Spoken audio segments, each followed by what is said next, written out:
ರೈತರಿಗೆ ಕೃಷಿಯ ವೆಚ್ಚವನ್ನು ಕಡಿಮೆ ಮಾಡಿ ಆದಾಯ ಮೂಲಗಳನ್ನು ವಿಭಜನೆ ಮಾಡಿ ರೈತರು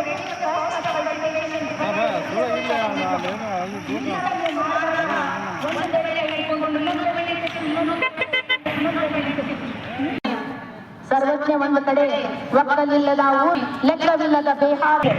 ಯಾಕಂದ್ರ ಒಂದು ಆಫೀಸರ್ ಹೇಳಿ ಅಳತಾಳ ನನ್ನ ಗಂಡ ನನಗೆ ಟೈಮ್ ಕೊಡುವಲ್ಲ ಅಂತ. ನಾನು ನನ್ನ ಗಂಡ ಹೊಲ್ದಾಗ ಕುಂತು ಕೆಲಸ ಮಾಡ್ತೀವಿ. ನನ್ನ ಗಂಡನ ಕಷ್ಟ ನನ್ನ ಮುಂದೈತಿ, ನನ್ನ ಕಷ್ಟ ನನ್ನ ಗಂಡನ ಮುಂದೈತಿ. ಅದಕ್ಕೋಸ್ಕರ ನಾವೇನೇ ಬೆಳೀಲಿ ಏನೇ ಉಳಿಸ್ಲಿ ನಾವು ಆರ್ಗ್ಯಾನಿಕ್ ಅಂದ್ರೆ ಸಾವಯವವಾಗಿ ನಾವು ಬೆಳೀತಿದ್ದೀವಿ. ಯಾಕಂದ್ರೆ ಸಾವಯವ ಕೃಷಿಯಲ್ಲಿ ಕ್ವಾಂಟಿಟಿ ಇಂಪಾರ್ಟೆಂಟ್ ಅಲ್ಲ, ಕ್ವಾಲಿಟಿ ಮುಖ್ಯ. ಅತ್ಯದ್ಭುತವಾದ ಸಿರಿಧಾನ್ಯಗಳ ಬಳಕೆಗಳನ್ನು ಮಾಡಿಕೊಂಡು ಜೀವಾಮೃತ ಪಂಚಗವ್ಯ ದತ್ತಪರ್ಣಿಗಳ ಬಳಕೆ ಮಾಡಿಕೊಂಡು ಭೂಮಿ ತಾಯಿಯ ಅಂತ ಅವಕಾಶ ಕೊಡುವಂತ ಸೌಭಾಗ್ಯ ನಮಗೆ ಕೊಡ್ಲಿ ಅಂತ ಅವರ ಪಾದಕ್ಕೆ ನನ್ನ ಯಶಸ್ಸನ್ನ ಸಮರ್ಪಣೆ ಮಾಡ್ತೀನಿ. ಒಂದು ವಚನದೊಂದಿಗೆ ನನ್ನ ಮಾತನ್ನ ಮುಗಿಸ್ತೀನಿ. ಇವನಾರವ ಇವನಾರವ ಇವನಾರವ ಎಂದೆನಿಸದಿರಯ್ಯ, ಇವ ನಮ್ಮವ ಇವ ನಮ್ಮವ ನಮ್ಮ ಮನೆ ಮಗನೆಂದೆನಿಸಯ್ಯ ಕೂಡಲ ಸಂಗಮ ದೇವ. ನಾನು ರಾಯಚೂರು ಜಿಲ್ಲೆಗೆ ಆದ್ರೂ ಗುರುಗಳು ಇವ್ರು ಯಾರು ಅಂತ ಹೇಳಿಲ್ಲ. ತಮ್ಮ ಊರಿಗೆ ಕರೆದು ಒಂದು ಮನೆಯ ಮಗಳ ಸ್ಥಾನ ಕೊಟ್ಟು ನಮ್ಮ ಮಾತಿಗೆ ನಮ್ಮ ಯಶಸ್ಸನ್ನ ಹೇಳುವಂತ ಅವಕಾಶ ಕೊಟ್ಟಿದ್ದಕ್ಕೆ ಗುರುಗಳಿಗೆ ಧನ್ಯವಾದಗಳನ್ನು ಹೇಳ್ತೀನಿ. ಮತ್ತು ಈ ಪಯಣದಲ್ಲಿ ನಾನು ಬಹಳಷ್ಟು ಸಲ ಬಿದ್ದೆ, ಬಹಳಷ್ಟು ಸಲ ಎದ್ದೆ, ಎಲ್ಲರೂ ನನ್ನ ಕೈ ಬಿಟ್ರು. ಆದ್ರೆ ನನ್ನ ಕರ್ನಾಟಕದ ಮಣ್ಣು ನನ್ನ ಕೈ ಬಿಟ್ಟಿಲ್ಲ. ಇನ್ನೂ ತನ ನಾನು ಏನು ಹೇಳಿದಿಲ್ಲ, ಅದು ಒಂದು ಕವಿತಾ ಮಿಶ್ರನ ಕಥೆ ಅಲ್ಲ, ಅದು ಕರ್ನಾಟಕದ ಮಣ್ಣಿನ ಕತೆ, ಕರ್ನಾಟಕದ ಮಣ್ಣಿನ ಯಶಸ್ಸಿನ ಕತೆ, ಕರ್ನಾಟಕದ ಮಣ್ಣಿನ ಸಂಘರ್ಷದ ಕತೆ, ಕರ್ನಾಟಕದ ಮಣ್ಣಿನ ನೋವಿನ ಕತೆ. ಇನ್ನು 100 ಜನ್ಮ ಎಲ್ಲಿ ಬಂದ್ರು ಆ ಮಣ್ಣಿನ ಇಳಿಸ್ಲಿಕ್ಕಾಗುದಿಲ್ಲ. ಭಾರತದಲ್ಲಿ ಹುಟ್ಟಬೇಕಂದ್ರೆ ಪುಣ್ಯ ಮಾಡಿರ್ಬೇಕು, ಕರ್ನಾಟಕದಲ್ಲಿ ಹುಟ್ಟಬೇಕಂದ್ರೆ ನಾವು ತಪಸ್ಸನ್ನು ಮಾಡಿರ್ಬೇಕು. ಅವಾಗಷ್ಟೇ ಈ ಜನ್ಮ ಸಿಗ್ತದ. ಅದಕ್ಕೆ ಇದೇ ನಾಡು ಇದೇ ಭಾಷೆ ಎಂದು ನಮ್ಮದಾಗಿರಲಿ,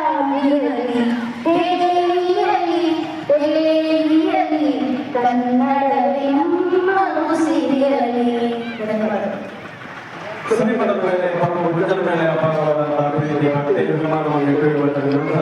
ಸಮಾಜದಲ್ಲಿ ಪಾಲ್ಗೊಳ್ಳುವುದರ ಮೂಲಕ ಕೃಷಿ ಅಂದರೆ ಕೇವಲ ದುಡಿಮೆ ಅಲ್ಲ, ಅದೊಂದು ವೈದ್ಯಕೀಯ ವಿಜ್ಞಾನದ ಕ್ಷೇತ್ರವಾಗಿದೆ.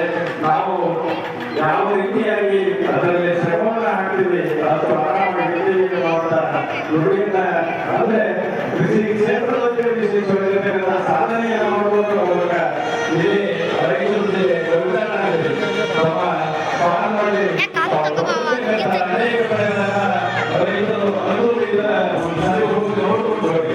ಯಾಕಂದ್ರೆ ನಮಗೆ ನಾನು ಸಾಫ್ಟ್ವೇರ್ ಇಂಜಿನಿಯರ್ ಆಗಿರೋದು ಸೇವೆ ಹೊಡೆಯುವಂತ ಕೆಲಸಗಾರರ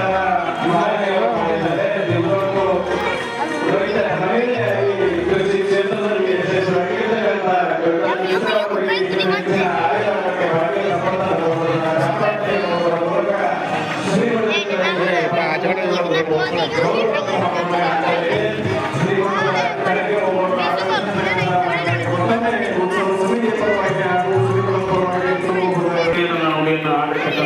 ಶ್ರೀಮತಿ ಕವಿತಾ ಮಿಶ್ರಾ ಅವರಿಗೆ ವೇದಿಕೆ ಪರವಾಗಿ ತಮ್ಮ ಎರಡು ನುಡಿಗಳನ್ನು ಹೇಳಬೇಕಂತ ಕೇಳ್ಕೊತಾ ಇದ್ದಾರೆ.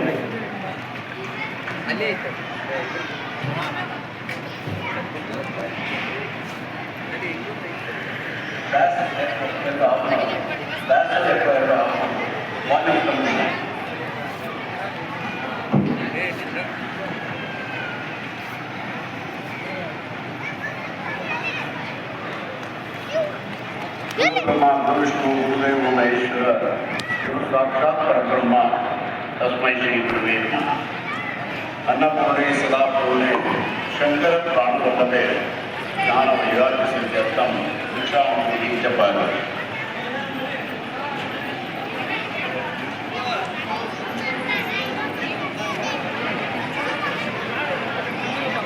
ಜಗದ್ಗುರುವಿಗೆ ಆರಾಧ್ಯ ದೇವರಿಗೆ ಕ್ಷೇತ್ರಾದಿ ಎಲ್ಲ ದೇವದೇವರುಗಳನ್ನು ಸಮರ್ಪಣೆ ಮಾಡುತ್ತಾ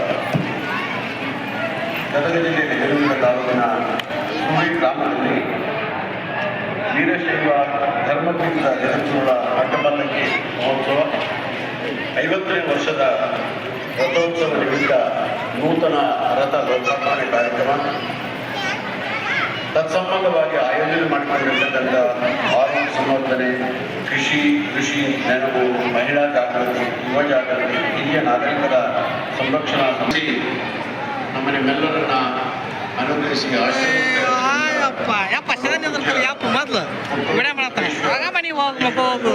ಮಾಸ್ಟರ್ಗಳು ಉಪಸ್ಥಿತಕ್ಕಂಥ ಅವಕಾಶವನ್ನು ಮಾಡಿಕೊಂಡಿದ್ದಾರೆ. ವೈವಿಧ್ಯಮಯವಾದ ಕಾರ್ಯಕ್ರಮಗಳನ್ನು ಹಾಕೊಂಡಿದ್ದರು ಸ್ವಾಮೀಜಿಯವರು. 50 ವರ್ಷದ ರಥೋತ್ಸವಕ್ಕೆ ದೇವರಿಗೆ ನೂತನ ಹಾರ ಶಿಲ್ಪದ ವೈಶಿಷ್ಟ್ಯ ಒಳಗೊಂಡಿರ್ತಕ್ಕಂಥ ರಥದ ಲೋಕಾರ್ಪಣೆ ಮಾಡ್ತಾ ಇದ್ದಾರೆ 10ನೇ ತಾರೀಕು. ಪಂಚಪೀಠದ ಪಂಚಾಚಾರ್ಯರಿಗೆ ಈ ಭಾಗದಲ್ಲಿ ಪ್ರಪ್ರಥಮವಾಗಿ ಅಡ್ಡಪಲ್ಲಕ್ಕಿ ಉತ್ಸವದ ಒಂದು ವಿಶೇಷತೆಯನ್ನು ಕೂಡ ಪೂಜ್ಯ ಶ್ರೀಗಳು ಆಯೋಜನೆ ಮಾಡಿಕೊಂಡಿದ್ದಾರೆ. ಬರೀ ಧಾರ್ಮಿಕ ವಿಚಾರವನ್ನು ಮಾತ್ರ ಪೂಜ್ಯ ಸ್ವಾಮೀಜಿಯವರು ಗಮನದಲ್ಲಿಟ್ಟುಕೊಂಡ ಕಾರ್ಯಕ್ರಮವನ್ನು ಮಾಡ್ತಿಲ್ಲ.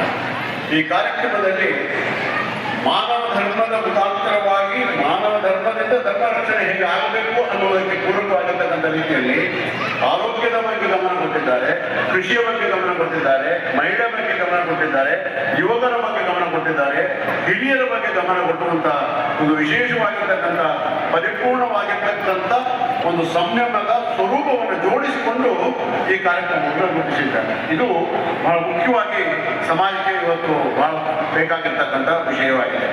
ಇವತ್ತಿನ ಈ ಕಾರ್ಯಕ್ರಮದಲ್ಲಿ ಬಹಳ ಪ್ರಧಾನವಾಗಿ ನಾವು ಮಾತಾಡುವಂಥ ವಿಚಾರದಲ್ಲಿ ಇರ್ತಕ್ಕಂಥ ಬಂದಿರೋ ಕಾರ್ಯಕ್ರಮ ಋಷಿಯ ನೆನಪು.